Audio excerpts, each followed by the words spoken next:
Hello, world singers. My name is Brooke. And I'm Tyler. And this is Cosmere Cosmere Conversations.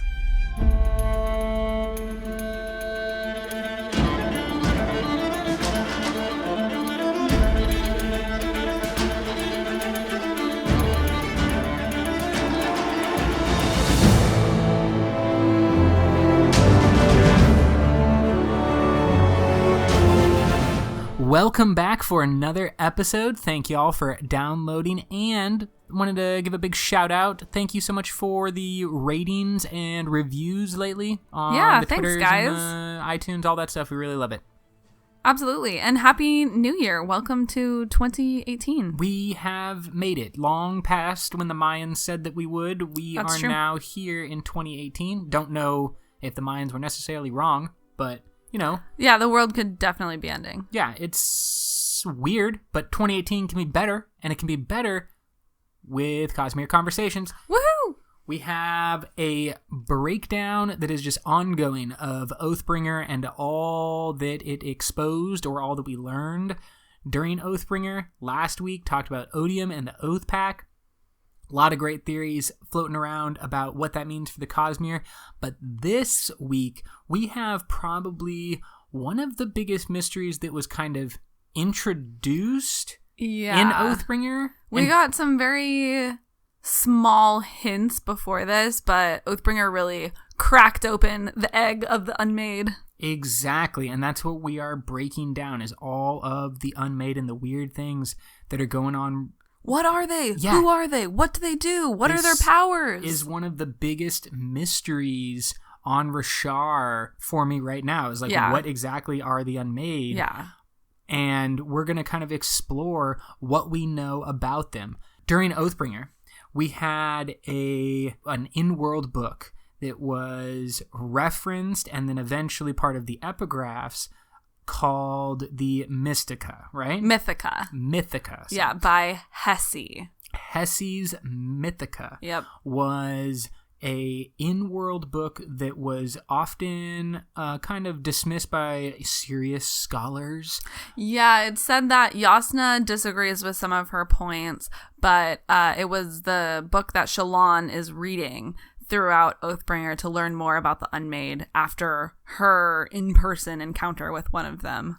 Exactly. And so we have this book that is, with any in-world document, we have to kind of understand that the author is not a source of infinite knowledge. Yeah. We shouldn't treat it as like a fact that is being read. Right, so it's different confidence. than, something like the Ars Arcanum, where it's being written from sort of a third party who has a little bit more of an impartial, knowledgeable view on the events.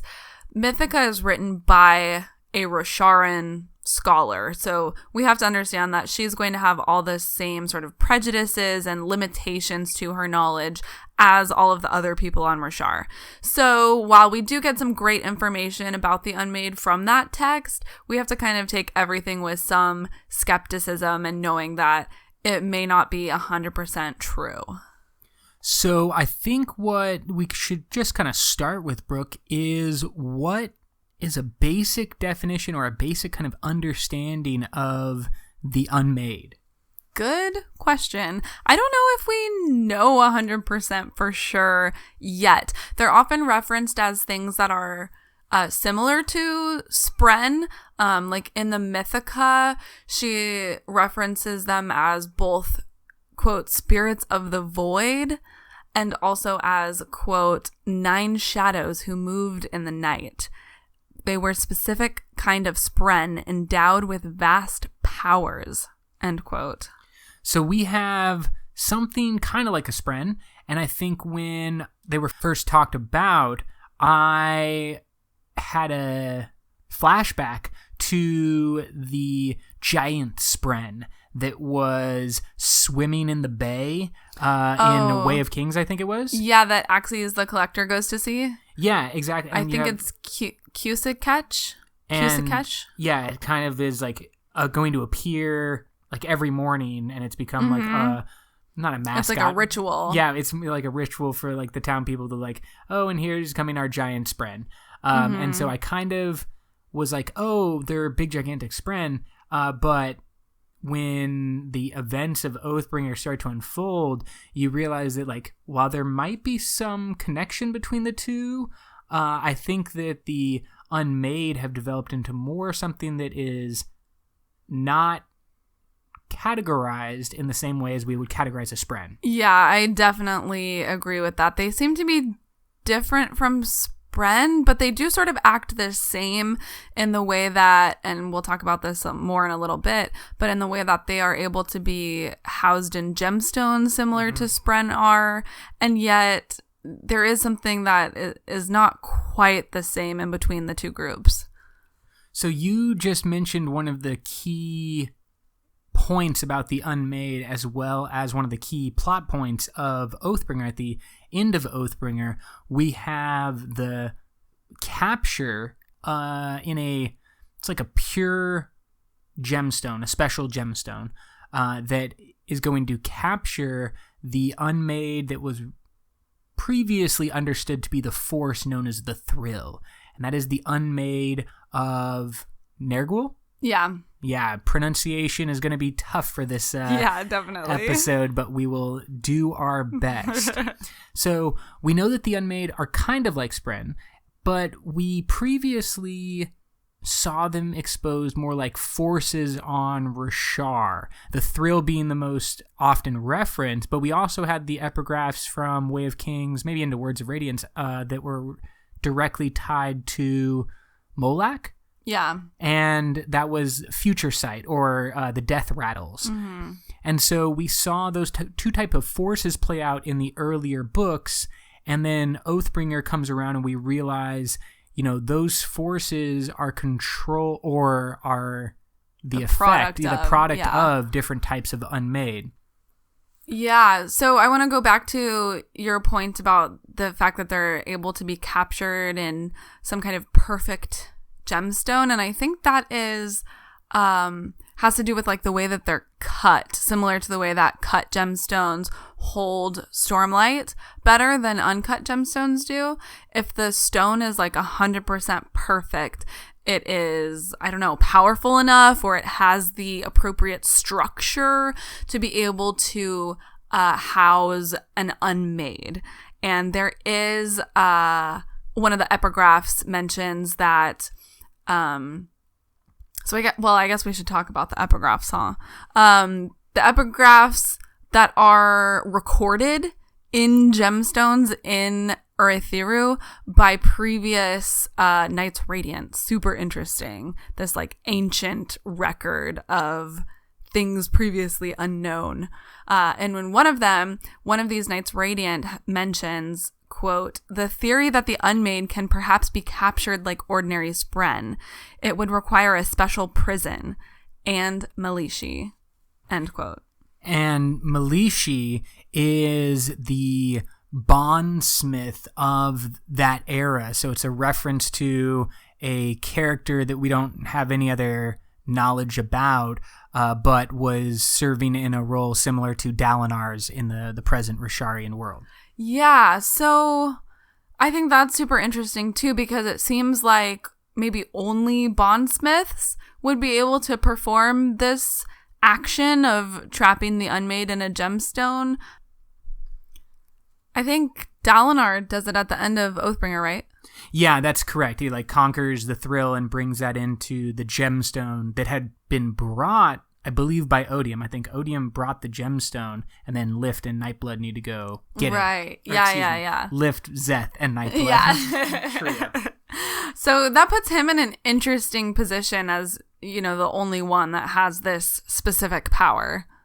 Because we do see one of the epigraphs of Words of Radiance says of this particular skill, quote, "It was related to the very nature of the heralds and their divine duties, an attribute the bondsmiths alone could address," end quote.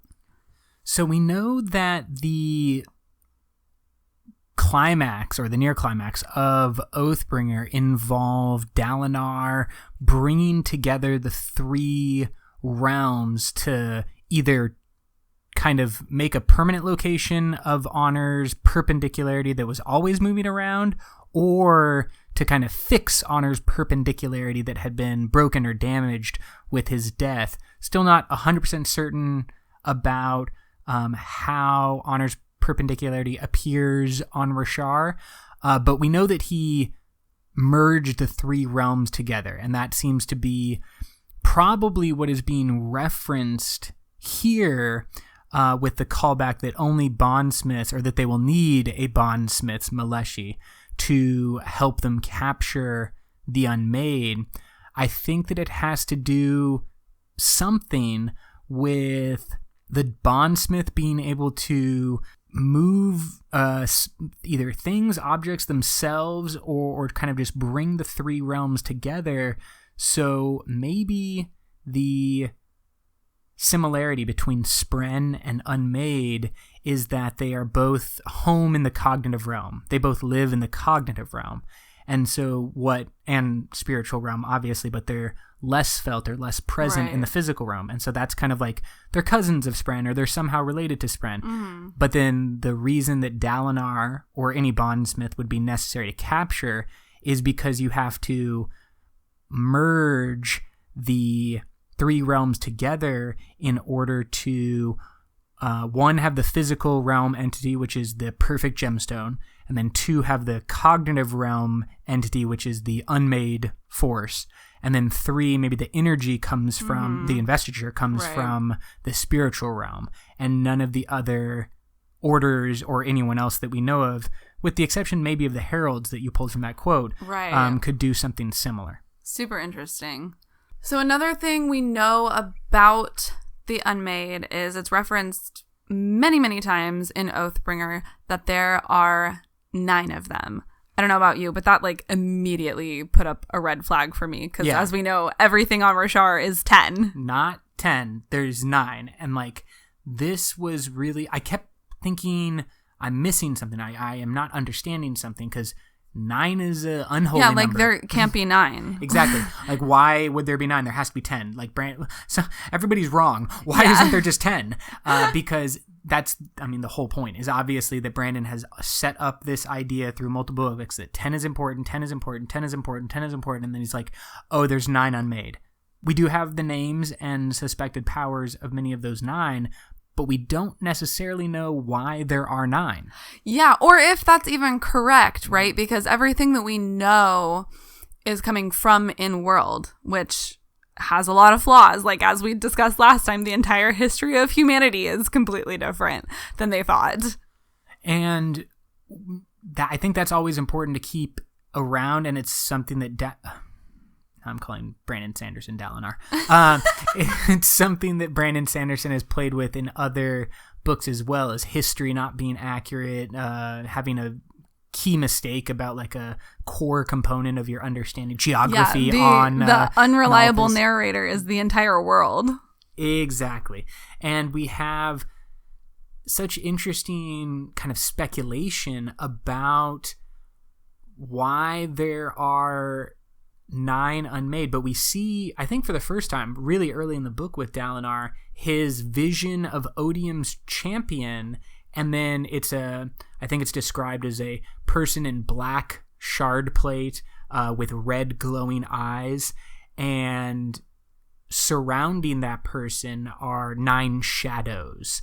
Now, do we think those 9 shadows in the first vision are meant to represent the Unmade? So, like, Odium has on his team a champion and the 9 Unmade. That's at least what they assume in the book. Dalinar and Shallan and Navani, they all assume that that is what he's seen. So, altogether, like, if you factor in the champion, that does equal 10.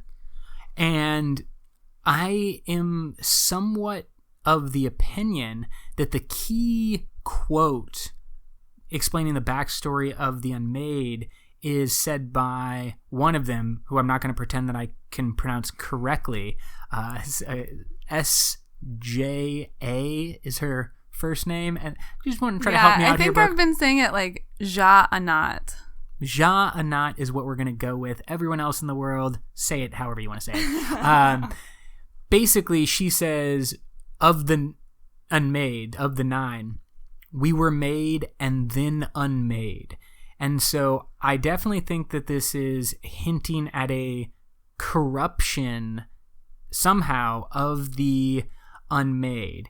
And just because there's 9, I feel, and I could be off here, but I feel that it has to be somehow connected to the 9 heralds that abandoned the Oath Pact and left to Lenalot to be tortured alone for the last desolation. So like maybe Odium didn't have these forces on his side originally. That could be wrong, but maybe he didn't have the forces on his side originally, but then part of the repercussions or the blowback from those 9 heralds abandoning the Oath Pact is that a corresponding force, not necessarily directly related, but we could call them the Made, as the heralds abandon the Oath Pact and become less connected to their purpose and more crazy and stuff, maybe the Made become the Unmade, and that was Odium kind of corrupting them. Really don't know, but that's just my kind of speculation and theory, is that I do think it's somehow connected to the heralds, but I could be wrong. That's interesting. I don't necessarily think they're connected to the heralds, but I did love that quote about the fact that they're called the Unmade indicates that at one point they were made. And I was thinking that exact thing before we got that quote, like directly from them. As soon as Shallan meets the Midnight Mother and kind of has this experience of feeling something sort of relatable or human in the Midnight Mother, that kind of already triggered that idea of, okay, wait, maybe this is not what we thought there were.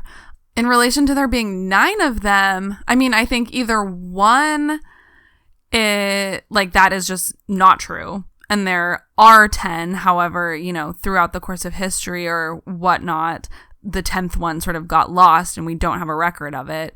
Or 2, there is 9, and it's related to this quote from the Mythica saying that basically 10 is the holy number because it is, a round, perfect number in this society that is, that regards symmetry with holiness, and therefore 9 is, the odd, awkward, bad number. So then that sort of corresponds with why would Odium, have the same perfect symmetry.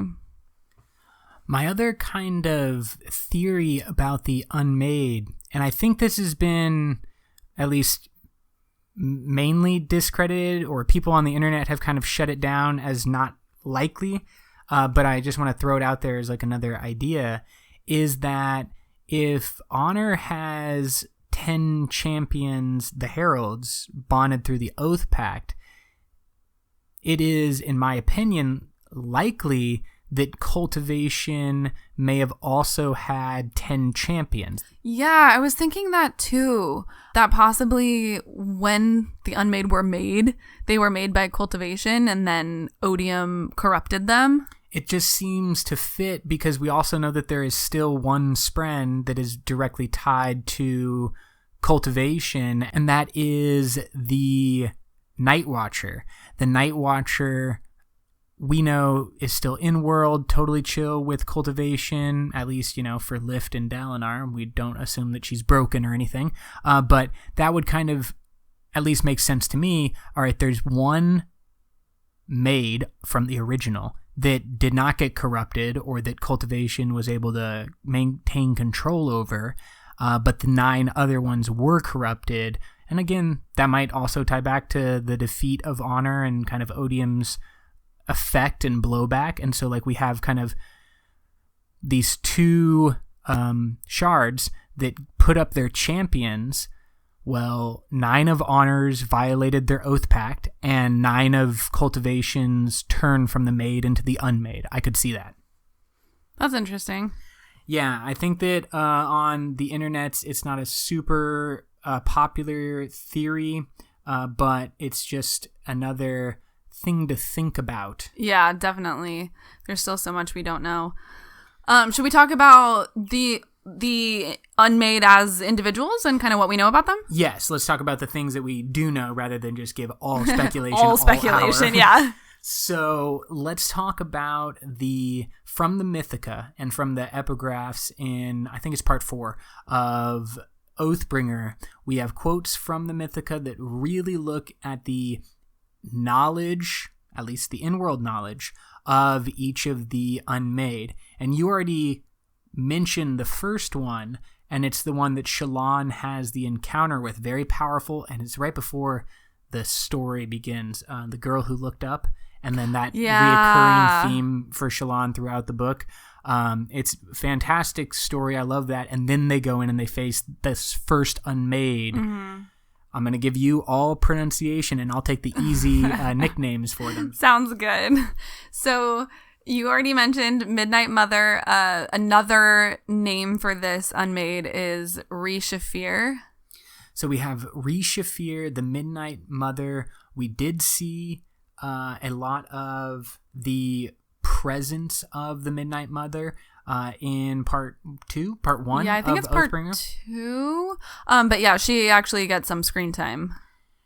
And we are first hinted to the presence, because just like the Thrill, even though at the time we didn't necessarily know the Thrill wasn't Unmade, but just like the Thrill, the effect of the Unmade is like geolocated around the Unmade itself. So it's it can be mobile, but it's also not like universal across the planet. It is maybe it's minorly felt across the planet, but it's certainly not. The power of the Unmade is most centered around a specific regional area. So we're kind of given a hint that something is wrong with the words of and feelings of both Shallan and Renarin, who, while in Urithiru, are continually referencing a feeling of kind of like foreboding or darkness. Unease. Yeah. And I think that part of that is connected to the circumstances of what's going on, Sadius's death early in the book and those types of things. But we eventually realize that it's not just normal foreboding, that it's connected deeply to the power or the force that is the Midnight Mother. Yeah, and I think another indication of that is the fact that it affects Shallan's drawing. And that also reinforces the idea that Shallan's artistry is part of her magic, that she is somehow seeing beyond the physical realm when she does her art, because all of a sudden everything she draws is weird and distorted, and she like can't quite capture what things are like, because the Unmade is sort of getting in the way of this power that she draws on. And I definitely think that the connection to her art is a significant point, especially because we know that the first time we're introduced to Shallan having problems with her art, it's because of the appearance or kind of the reemergence of spren, specifically her spren, and the cryptics that she's always drawing and she's seen, but she doesn't recognize them. Right. And so in Way of Kings. Yeah. And so we know that her artwork kind of has a connection into the cognitive realm, and I think to even a lesser extent into the spiritual realm as well. I don't think she has foresight abilities, but at least like true self abilities, you know what I'm saying? Yeah, absolutely. The Midnight Mother is eventually going to be confronted by parts of the gang. We have Adolin down there, a bunch of bridgemen go down, and Shallan leading the way. And the Midnight Mother she's like surrounding a column.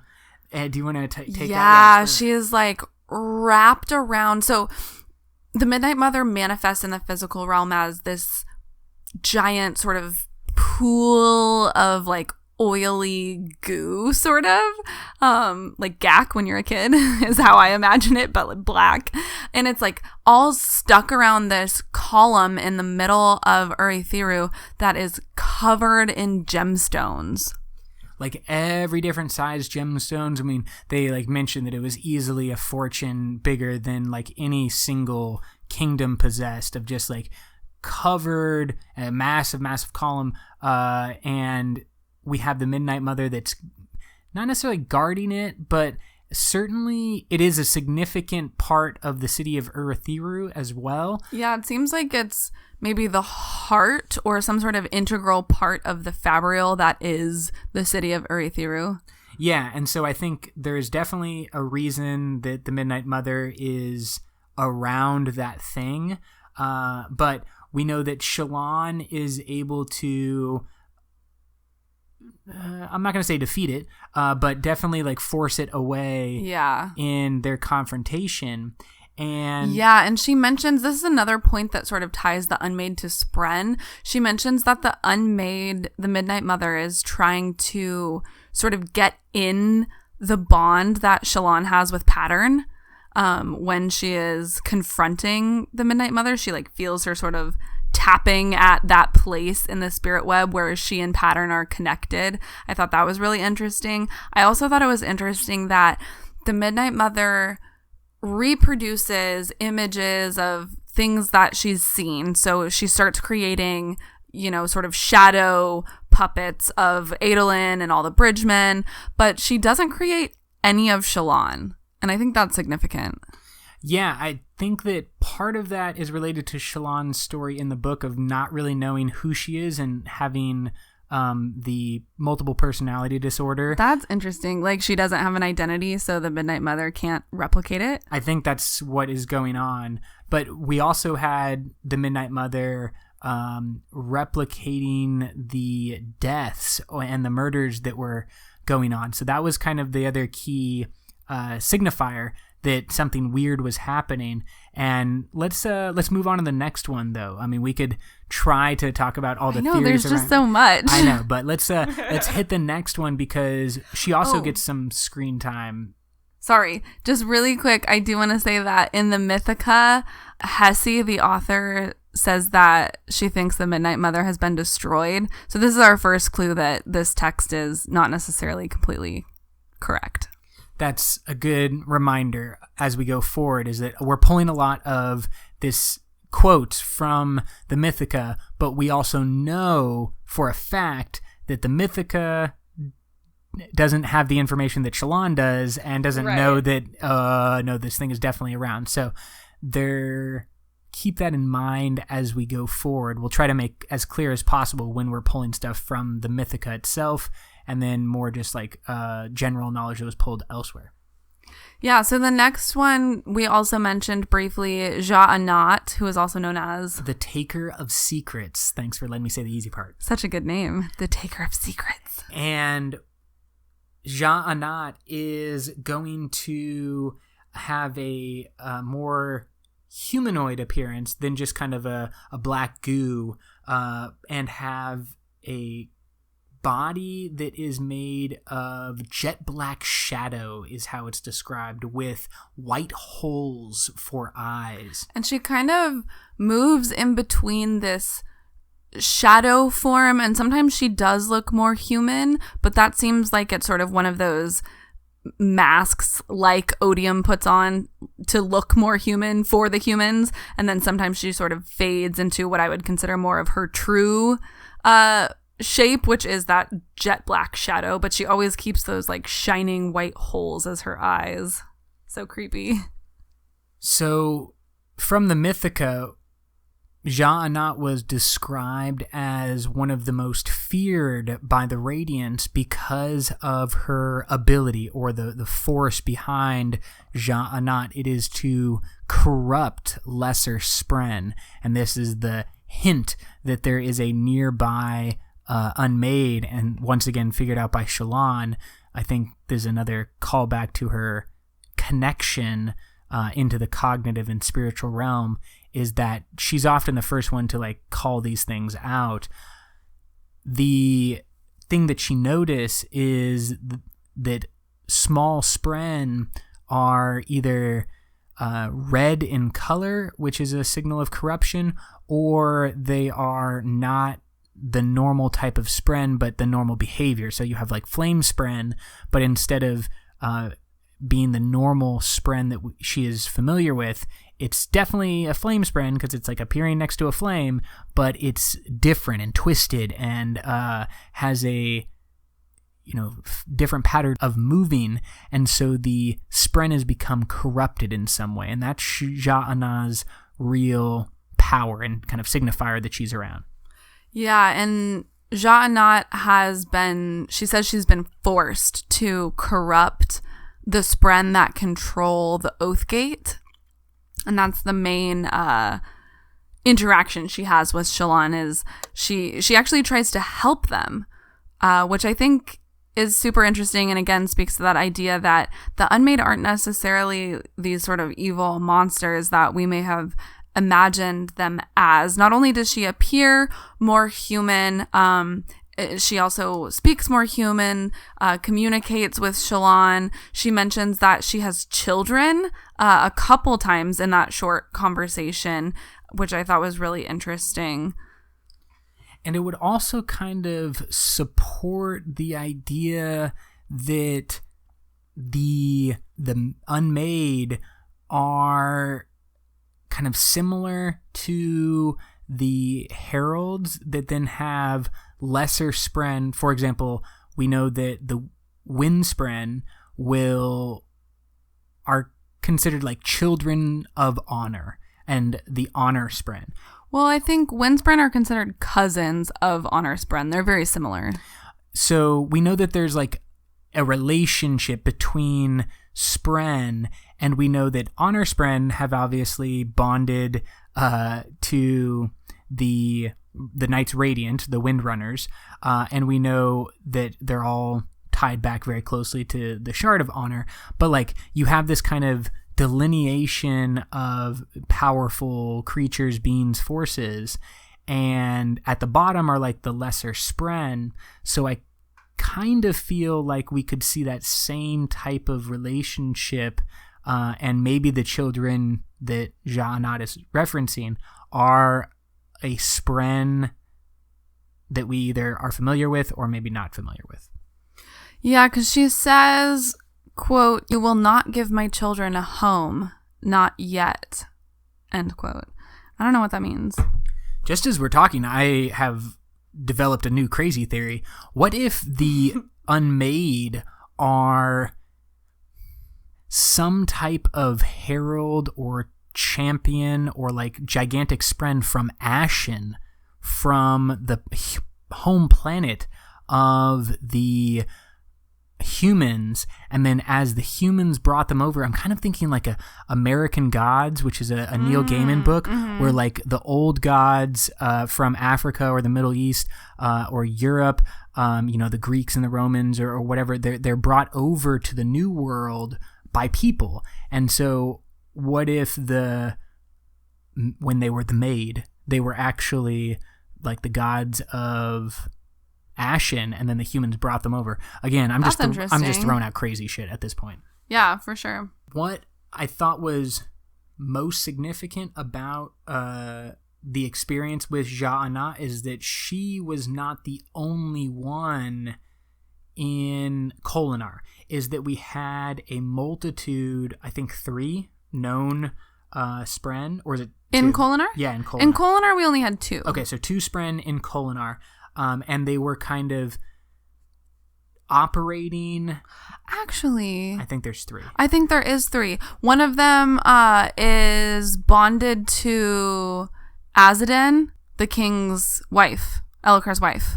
Yes, and then we have the one who creates the Revel, and then we have Ja'ana, who was blocking the Oathgate, right? Yep. Okay, so we have all these Unmade that are kind of working together, influencing together, but then Ja'ana comes out and says, like, to Shallan, I am not your enemy, and not to be afraid of me. And I think that we need to always keep that in mind, is that the appearance of darkness, corruption, may not be as simple to explain as, oh, that's the bad thing. That's the Darth Vader. That's the evil side of the Force. Yeah, definitely. And I think that it's significant, too, that both the Midnight Mother and Ja'anat seem trapped and afraid. You know, like they're not this aggressive, evil thing that we might expect. They ask for help. But then, if we're ready to go on to the next Unmade, I think this is the one that we have the most connection to, in terms of the most history with, and we've been exposed to the most throughout the books. This is Ner'gul, and Ner'gul is better known as the Thrill. That's right, I gave you the easy one this time. So the Thrill was introduced early on, back in The Way of Kings. It's a key part. Chapter 1. Exactly. It's a key part of every battle, and it's talked about by numerous characters, and it builds into something that is so much more significant as this Unmade, this force, and having a key aspect of importance in Dalinar's own life, because one of the reasons in his backstory we find out that he goes to put down this rebellion in the city that eventually becomes the site of his horrors, is that Ner'gul is around that city. The Thrill is beating like the drums of war around that city, and so people are gearing up to fight. And that's kind of what the Thrill is described as often, is kind of a force that can be tapped into by people who are fighting or getting ready to fight. So either in the fight or as they prepare to fight. It's kind of a force that just has many practical benefits, but I would maybe compare it to things like battle rage, or from the Germanic tribes, the berserkers, who would says to get themselves in a crazed fit and then like charge into battle and scare everyone because they were just insane. Or if we want to go further south, we have like the Hashashin of the Middle East, who eventually become known as assassins, but the name Hashashin is hinting at what they would first do, which is get super high by smoking or ingesting hash and hash oils, and then committing their assassinations in kind of a religious way. So it's like you're looking for some force that's tied to the aggression and the war and the battle. Yeah, I mean, I think there's sort of a spectrum of its effect where it sort of, you know, tangentially it has just sort of a cloud effect around the area that it is, where it is always going to inspire people to be maybe a little bit more short-tempered, more quick to violence than they might be otherwise, but not necessarily noticeable, you know, to the naked eye, so to speak. Definitely influences them in battle, gives them more ruthlessness, more stamina to continue fighting, helps them, you know, stave off any feelings of guilt or mercy. And then if you go even deeper, I think Dalinar is specifically targeted by Odium for like the most intense version of the power, sort of undiluted thrill. And I think that that's significant to the reason that Dalinar becomes known as the Blackthorn, is because of Odium's targeting. Yeah. Like Odium is trying to build up his eventual champion in a similar way that Ruin tried to build up Vin as the person that would eventually unlock him.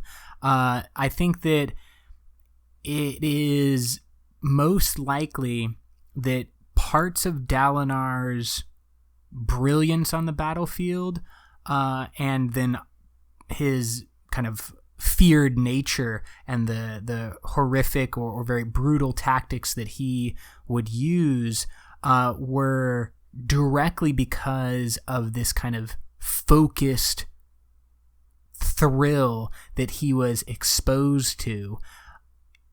I don't want to like use that as an excuse for his past character behavior, but I do think it's an aspect of his backstory is that maybe even more than other characters that know about the thrill and talk about the thrill, like where Brooke said there's kind of a spectrum, and Dalinar it might be at one end of the spectrum. So he's just like dealing with the focused where, you know, for you or I, we may hear the drum beats of war, but to Dalinar, it's like his own beating heart is linked up with the drum beat itself of war. Yeah, it becomes very much a part of him. But something else that I think is interesting about the thrill is that it is unbiased. It affects both sides of a conflict, so it doesn't take sides. It just makes everyone want to fight everyone. And I think that is a very powerful weapon in the hands of Odium. And it makes me wonder if Odium's goal is not just like to make everyone fight each other and then, you know, he can sweep in and pick up the pieces and not have to fight anyone and take the world. And that's definitely kind of what he tries to do in the Battle of Thaylen City. We know that it is unlikely that soldiers from Sadeas's army, even though they hated Dalinar, even though they had built up this kind of antagonism between the two armies, without, I think, Odium acting as maybe like a booster, a satellite of some type of who like boosts the signal of the thrill at that battle, because they talk about it kind of turning in a moment where the thrill is kind of like focused all at once. And so before, where we said Odium focused that on Dalinar specifically, then he kind of, in his final move, or, you know, one of the final moves, he focuses the thrill on Sadeas's army. They turn against the city itself and begin attacking because of this thrill. And then the other thing we see in that battle is the more physical manifestation of the thrill. Most of the time we see it just as a feeling that people feel inside. But we see in that final battle that it is also accompanied by like this red mist or red cloud and visions of like shadowy, shrieking, dying creatures. It's pretty horrifying. Let's go on to the other one that had a lot of exposure in both or at least it was hinted at a lot more in Way of Kings and Words of Radiance. That's Molak or Molak. Yeah, Moalak. Moalak. I don't know. We're just making all these things up here. But we have Moalak, who's responsible for the death rattles. And just like we explained with the thrill, Moalak mobile and regional, and the first time that we see and are exposed to Moalak, it is through the investigations of Taravangian to record the death rattles that are currently seen in his country. And so he is trying to, eventually we find out, he's trying to use the death rattles to supplement his knowledge of the diagram. And we'll definitely talk more about Taravangian and the diagram, because that is significant. I mean, hugely so, all the way up to the last pages of Oathbringer. Yeah, and we get a quote from the Mythica about Moalak and its powers, which goes, quote, "Seeing the future originates with the Unmade and is from the enemy," end quote. So this supplements some things that we have suspected all along about the nature of future sight and prophecy in this world. Their lore does support that trying to predict the future or seeing the future is evil. This supports that. It does make me wonder, though, about like Renarin, and I feel like we have other instances where people kind of see the future and it seems like it's not evil. Here's what I'm thinking. I think that what we have with Moalak might be a cognitive realm force. We could call it a spren, but we don't think it's quite a spren. So it's a force. And for Moalak, it has more access to the spiritual realm. because we know that seeing the future, which is something that shards can do to one extent or another, that is directly in the spiritual realm. We know that from Mistborn's Secret History, because Kelsier briefly experiences that ability to see the future by holding the power of preservation and connecting himself directly to spiritual realm. So spiritual realm equals ability to see the future. Moalak grants the ability to see the future in a small dose. So my idea is that Moalak is connected to the spiritual realm, but then anytime anyone on Rashar is claiming to see the future or attempting to see the future, they basically have to go through Moalak. Like, he's almost like a gatekeeper, not necessarily on purpose, but he's like in the way of any transition between people in the physical realm trying to see into the spiritual realm. You have to go through Moalak. And the reason why everybody's like, don't trust anybody who can see the future. Hoyd says it. I mean, everybody says it twice in like a very intense way, which is like what mostly makes me be like, okay, yes, I believe you. Yeah, exactly. So he's saying very clearly, don't trust anyone who sees the future. And Renarin can see the future, and he's like, kill me to Yasna at the end of the book. And so like, why is everyone so anti seeing the future? You know what I'm thinking? I wonder if for some reason, whatever power allows you to see the future is like easily manipulated. And so that sort of lore just comes from like, don't bank on the visions of the future that you see because they may not be true, because it's very easy for something to distort that vision. And then, you know, you go through your life, oh no, I need to do something because I saw this vision, and like F up your life because you thought something was true that wasn't. That's 100% what I think is going on. I think Moalak is the corrupting thing, is that, okay, everything that about seeing the future is corrupted because it goes through Moalak, and he is corrupted. Yeah, I was going to say, what if at one point Moalak like granted correct future sight, and then in this process that made him from made to unmade, now his power has become unreliable. And that would explain why like the religions have that as like a tenet of nobody can try to predict the futures, because like they know something happened to the ability to predict the future. Yeah. And the something that we can speculate happened is that something corrupted Moalak. Interesting. Do we want to go on to the next one? Yeah, this next one completes what Hesse calls in the Mythica sort of a triad of great mindless spren in the Unmade. So we have Nergal, Moalak, and then the third one is Ashertmarn. The Heart of Revel is the easy to say nickname, and also gives you a hint at when you saw this in the book. This was also around Kholinar, and the Heart of Revel was seen in full swing with the citizens, starting first with the queen, but then all the citizens of the higher court and everyone who eventually becomes corrupted. By the time our gang, led by Elokar, Kaladin, and Shallan and Adolin, are going to arrive in Kholinar, there is a cult. We can call it whatever we want, but basically, like, don't they call themselves the Cult of the Revel? Cult of Revels? Yeah. And they are stealing and collecting all of the food in the city, and then every night having an orgy of food and sex and wine. And so it's Bacchus from Greek mythology. That was like the first thing I thought was just, oh, Bacchus. So just excess, indulgence in every way, food, sex, all the things. They just like dance and party and are basically animals. And keep in mind this musical connection too.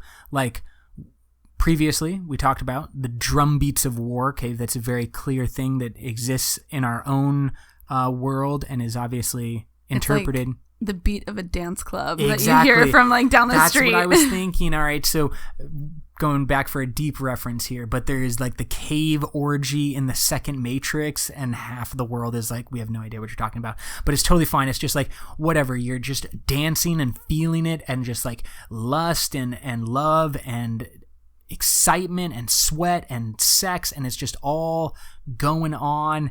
Now, the key aspect, of course, is that this can go on in a I would say relatively mild way, and maybe even healthy way for some people. Sure, yeah. But let loose a little bit, have fun sometimes. Exactly. Go to the dance club, like have good times. Yeah, for sure.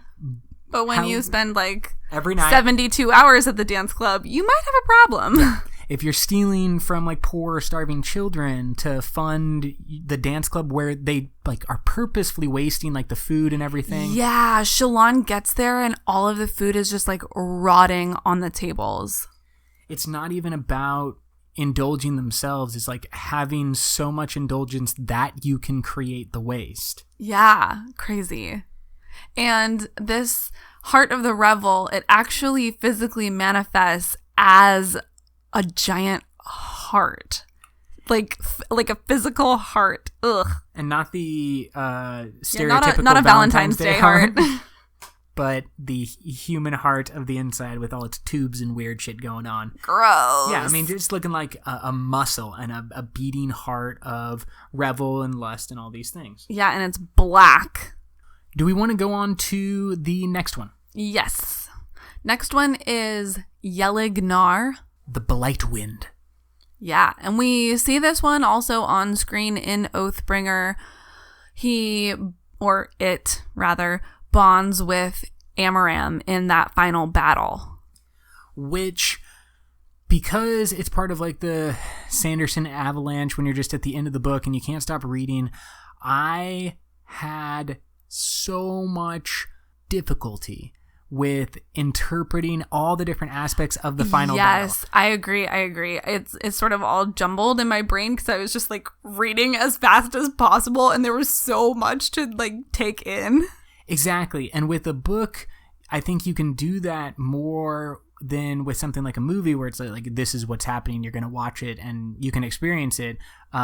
With a book, everything kind of becomes jumbled, and your brain grasps on one thing and then it jumps over to another thing, and then you're crying because of Teft, and then you're back in it because of like you're having all of these different emotions and reading and stuff. So like I didn't know what was going on with Amaram. Yeah, it was an interesting effect that I don't really understand. He swallows the gemstone and bonds with Yellig Gnar, and then throughout the course of the battle, he starts like growing gemstone carapace. It's this like amethyst colored carapace, and he gets what seems like all of the surges he's able to use, which is something that we hear in the Mythica that is possibly one of the powers of Yellig Gnar. She says that he might have all of the surges combined into one.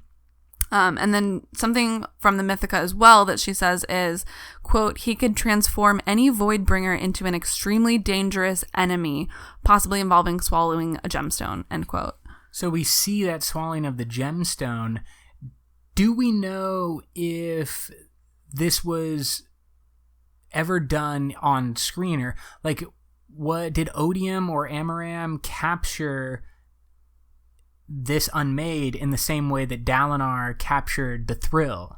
I don't think we do see it on screen, but it seemed like Yellig Gnar was going to play a key role in Dalinar potentially becoming Odium's champion. Like, that's what it seemed like to me, was that Odium was going to have Dalinar bond to Yellig Gnar, and then Dalinar refuses, and Odium says something like, find me a gemstone that is a suitable house for Yellig Gnar. And one of the fused gets a gemstone. I think the next thing we see is just Amaram swallowing it and then becoming all crazy demon man.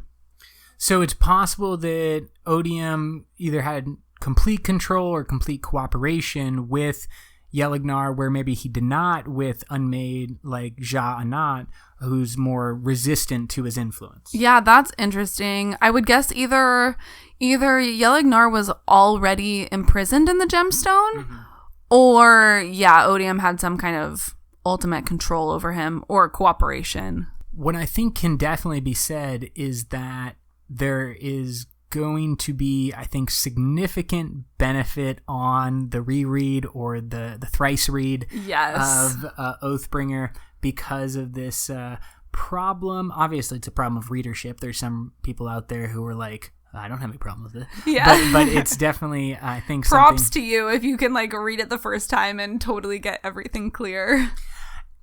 But for the rest of us, I think it will take a couple of rereads. Let's get through the next two. We have two more. Yes. So the two other Unmade that are mentioned in the Mythica. First, we have Ba-Ado Mishram, who we don't have too much information about. Even Hesi in the Mythica says they don't have very much information. It's thought to have either returned to Bray's damnation or have been destroyed during a Hariatum. However, we know that previously her claims to this were not correct, so that's probably not true. Described as, quote, keen of mind, a high princess among the enemy forces, their commander during some of the desolations, end quote. And I find that super interesting because previously we had assumed that the Fused were the leaders of the military, leaders of the listeners, and kind of the ones in charge, obviously Odium above that. But here we have an idea of like one of the Unmade being seen as a commander, which to me hints to something like a more humanoid creature. Yeah, definitely. Almost like the right hand of Odium or like daughter of Odium. Definitely some sort of elevated, more intelligent entity than, something like Ner'ghaul. So let's be honest, I think she'll be appearing in the future books. I hope so. Because it sounds too powerful and too important to just be like, oh yeah, she totally died. In my mind. Yeah. And then the last one that we hear about in the Mythica is Chamorish, the Dust Mother. Now, because of the Dust Mother nickname and because of some of the theories or the stories about this Unmade, there was some speculation that the Dust Mother is actually the Night Watcher, and that's in world not what Hesia thinks. Yeah, Hesi says no, she's not the Night Watcher. Again, who knows if Hesi is right, but at least someone thinks that is not true. Then we also have a few sort of names that are thrown out throughout the course of the 3 books who may possibly be the remaining Unmade, but we don't have confirmation. The first is Digenarthus, who Hesi thinks is the final Unmade and speculates that is the cause of the destruction of Amia, which I thought was interesting. We also have a name thrown out of the Black Fisher. Now, there's some speculation that the Black Fisher is just another name for Digenarthus. They're mentioned like in the same sentence a couple of times. I think Yezrian mentions it as well as possibly Hesi, but there's not actually confirmation that they are the same thing. And further speculation is that the Unmade might be the Faceless. Yeah, Yezrian also mentions literally just the phrase the Faceless. It has been speculated online that might refer to that large spren in Eerie, Quisakesh, because it forms a face that sort of cycles through many different faces over a few minutes. So that seems to fit. But again, no confirmation there. Another one mentioned by Yezrian is the Spawning Mother. Could be another name for the Midnight Mother. We're not really sure. from our knowledge and research, that's what we have right now on the Unmade. And they were introduced in Oathbringer in the most detail, and I think they are going to be a key part of the story going forward. Yeah, absolutely. They're so powerful. They have to play a key role in that larger sort of cosmic fight. And then we have another sort of large power, large spren sort of thing that is introduced for the first time in Oathbringer, which I found very exciting and intriguing and interesting. And I'm like kind of obsessed with this question. Who or what is the sibling? The sibling is referenced by the Stormfather. And this is also, as we get kind of confirmation of a long-running theory, that the Stormfather is related to honor, like the Night Watcher is related to cultivation. That was mainly speculation before Oathbringer. Now it's been confirmed by the Stormfather himself. But then as he's confirming that, like, this is so Brandon. Think about what he did. He answers one of the mysteries and kind of the big speculation on the interwebs, and then goes, the Stormfather says, oh, and I also have another sibling. Yeah. Like, wait, no, what? We didn't want to leave you with too many answers. We also had to give you some more questions.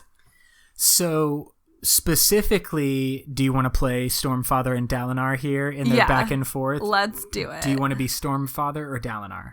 I will be the Stormfather. Okay. Then, here is, from Oathbringer, Brooke and Tyler playing Stormfather and Dalinar. Enjoy. There is a third sibling. They are not with us. In hiding? No. Slumbering. Tell me more. No. Leave them alone. You hurt them enough. End quote. That's all. It's not a long back and forth, but it's like clear. And Dalinar gets the next line is that Dalinar gets the impression that the Stormfather is not one to be like pushed or trifled with. Like, he's clearly said no. There's not going to be any more convincing to be done. Yeah, exactly. Yeah. But there's another one. There is another of these uber powerful spren that is related to the Stormfather and to Night Watcher. Yeah, so like what is that? Because if you think the Stormfather is sort of the, a splinter or a shadow of honor, the Night Watcher is sort of the spren or the splinter of cultivation, like rationally you would think the third one would be of Odium, but I don't think it's of Odium if it's a sibling to the Stormfather and the Night Watcher. And then we also have a lot of positive comments about the sibling that we get from that gem archive of the Ancient Knights Radiant. So I'm like very confused. What could this thing possibly be? Yeah, and I have just so many questions about this sibling because it doesn't seem like things line up, okay? Yeah. We obviously have Stormfather connected to honor, Night Watcher connected to cultivation, Odium, no. Like, Odium can't be in charge of the sibling. Right. Not if they're calling it a sibling and it's so, favorably looked upon. What I saw at the end of the Ars Arcanum, I think also kind of ties in to this hint that something else is going on or something is trying to be unveiled that we currently know nothing about. It's when Chris writes, quote, "My research suggests that indeed there should be another series of abilities that is even more esoteric than void binding. Perhaps the old magic fits into those, though I am beginning to suspect that it is something entirely different." End quote. So she's referencing surge binding, which is of honor, and void binding, which is of Odium. And then she references the old magic, but doesn't connect that to cultivation, and says that there could be connected to something else entirely, or it's just this other thing. Right. So, like, the other series of abilities that's more esoteric, I would assume would be the set that's related to cultivation. But then there's the old magic, which doesn't really fit into anything. So I feel like the only explanation is that possibly there is or was at one time another shard. Ooh, this is deep speculation. Yeah, I mean, I just feel like there's too many things that don't quite fit into the paradigm that we have currently of honor, cultivation, odium. And I think that the idea that there was another shard or is another shard might not be correct, but the idea that something happened on Roshar, something was happening on Roshar before the shattering or before these shards showed up, we know that during the time pre-shattering with just Adonalsium, that Adonalsium could and did have splinters of Adonalsium throughout the Cosmere. Yeah, that's been confirmed by word of Brandon. So I think either there was another shard other than the ones that we've already seen on Roshar at one time to the old magic and the sibling. Yeah, like there's like remnants from it still there. Or exactly as you said, Adonalsium at some point was there, left splinters, and there are things that are a remnant of that. Yeah, so you would have basically the old magic and the sibling connected directly to Adonalsium, or connected directly to a previous shard from Roshar, or maybe Breeze. Like, I don't even know. Yeah, maybe. Yeah, I don't know. This to me is one of the biggest like questions and mysteries that Brandon opened up in Oathbringer. Yeah, I think that the whole concepts of what we've been dealing with the Unmade and the sibling is the big mystery now, because think about just what happened in the book. Like, we got to see and talk to and have conversations with Odium, who was the big mystery, the big bad hanging out in the background of the first two books. And then it's like, oh man, it's just like the way Oathbringer played out with climaxes at the end of each part, when you're like, oh gosh, that was a whole book. I'm physically, emotionally exhausted, and like I need to put it down for like, that's what's happening in the series overall, it feels like. Yeah. Like, this book was massive, and it also unveiled a massive amount. Yeah. But as it's unveiling, it's also introducing more and more mysteries. It's like, oh, I've pulled back the curtain and now you get to see Odium. What's that in the corner? There's another curtain. Yeah. Is that another curtain in the... Is that 9 other curtains in the corner? And then another one for the sibling? Like, we just got curtains on curtains on curtains here. It's inception of curtains. It's ridiculous, people. There's always another mystery. And we will keep reading and finding out to find out those mysteries. Yeah, if you have any great sibling theories or thoughts, please let us know. Super interested in discussing this. So reach out to us on Reddit, Twitter, Facebook, and let us know what you think. Also, really appreciate if you take just a moment to rate us on iTunes or anywhere else that you get your podcast. Does help significantly with the ability for other people to find the podcast, and there's a lot out there. We know that every week more and more people find podcasts for the first time and are, you know, some people are Cosmere alone, guys. They're so sad. We were Cosmere alone. We and were Cosmere forced alone. Cosmere upon our friends and family, and now all of you as well. But there's people out there in the world who are, you know, just sitting by a tree reading the Cosmere by themselves, and then they don't have anyone to talk to. Well, oh man, and you have to have someone to talk to about this. It's too big to hold inside your brain. I can't even read the book without understanding it at the time. I need multiple rereads, but conversations is the best way to learn and experience and just understand better. Yep. So share your nerdiness like we do and leave us a review. Tell people about it if you know people who might want to be here. And until next time, life before death, strength before weakness, journey before destination.